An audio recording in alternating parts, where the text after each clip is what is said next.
علیکم دوستانو، سمی خان یم او دا وخت زه په الپورۍ کې په شانګله میډیکل کمپلیکس کې حاضر یم او موږ سره نن دلته یو ډاکټر دی. هغه زه تاسو سره معرفي کوم چې هغه د شوګر علاج کوي او نور ډېر علاجونه کوي. خو راځئ زه به ډاکټر صاحب له ټایم ورکوم چې هغه تاسو سره خبرې وکړي او د شوګر متعلق چې دی نو په خلکو کې یو اګاهي را پیدا کړي چې دې نه به څنګه ځان بچ کوئ. نو راځئ نن تاسو میلاوم هردلعزیز شخصیت شریف الله ثاقب صاحب سره.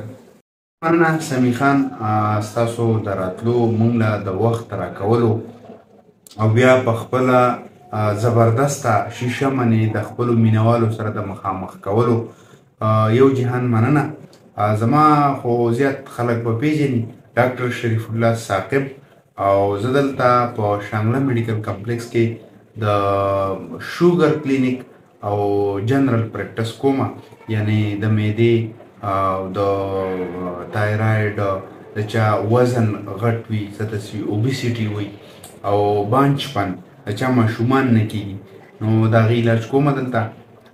شوګر چې دی دا وخت په عالمي دنیا کې یو ډېره غټه مسله ده او د چاینا او د بھارت نه وروستو پاکستان په ټوله عالمي نړۍ کې دریم ملک دی چې د شوګر د مریضانو د تناسب په لحاظ سره زیات مریضان دي پکې او د هغې شوګر بیمارۍ ته خو ته ښه بیماري نشي ویلی، ځکه بیماري خو بیماري، خو شوګر ته زه ښه بیماري په دې وایم چې دا وخت زموږ سره د شوګر علاج آپشنز چې دي که نه هغه ډېر زیات دي، ډېرې ښې ښې دوايانې دي او نن سبا اوس انجکټیبلز داسې راغلي دي چې هغې سره د انسان وزن هم کمیږي او شوګر ورسره هم ښه کېږي.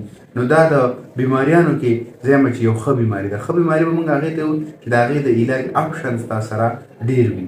او شوګر که یو طرف ته موږ وګورو یو غټه مسله هم ده، خو که بل طرف ته موږ وګورو او لږ محنت وکړو نو شوګر له موږ شکست ورکولی شو. سپیشلی ټایپ 2 شوګر چې دی په کوم کې چې انسولین پیدا کېږي په وجود کې خو یا په کم مقدار کې پیدا کېږي او یا هغې ته ریزسټنس وي په پیریفري کې، دغه شوګر ریورس کېدی شي. مطلب دغه مریض دغه ناروغه بالکل صحتمند کېدی شي که دی لږ محنت وکړي. لږ محنت دا وکړي چې دی په خوراک کې لږ احتیاط وکړي او په شپه ورځ کې 30 منټه دی ورزش وکړي، تیز تیز وګرځي، نو د دغه شوګر چې دی دا ښه کېدی شي.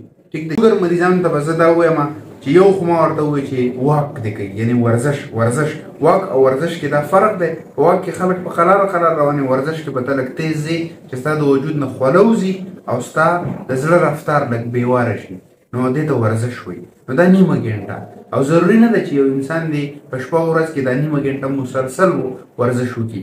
دی دې 15 منټه سهار وکړي، 15 منټه د ماښام وکړي، دی دې 10 منټه سهار وکړي، 10 منټه د غرمه وکړي، 10 منټه د ماښام وکړي او یو 4 خوراکونو کې د 4 سیزونو نه پکار ده چې څومره کېدی شي چې دی احتیاط پکې وکړي. مکمل د خیر نه بندوي.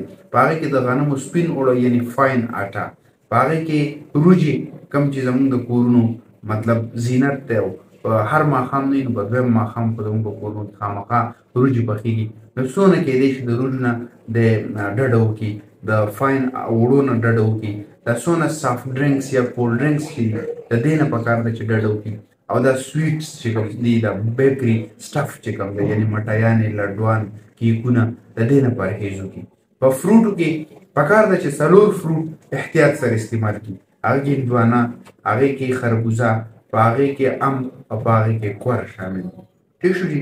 د دې نه علاوه نور چې څومره غوښه په کوم شکل کې ده، لوبیا، دال، چولې، نور چې کوم فروټس دي یعنې امرودو، مڼې، دا ټول پکار ده چې هغوی استعمال کړي، دا استعمالولی شي. صرف دا کم خوراکونه چې ما ووایي د دې نه پکار ده څونه ډډه کولی شي ډډه دې وکړي. د دې نه علاوه سموکینګ، وزن مند لږ محنت وکړي چې خپل وزن کم کړي. ټیک شو جي. نو که دا لږ محنت د شوګر مریضان وکړي نو زما په خیال مشکله نه ده چې د دې بیمارۍ نه ځان خلاص کړي.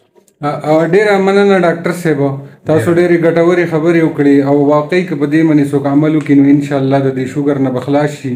او ډاکټر صاحب به تاسو ته په شانګله میډیکل کمپلیکس الپورۍ کې میلاویږي او تقریبا هر ټایم دوی میلاویږي او دلته ناست دي. نو د کتونکو ډېره مننه کوم. ښه ده، وباد اوسئ، د لوی الله په امان.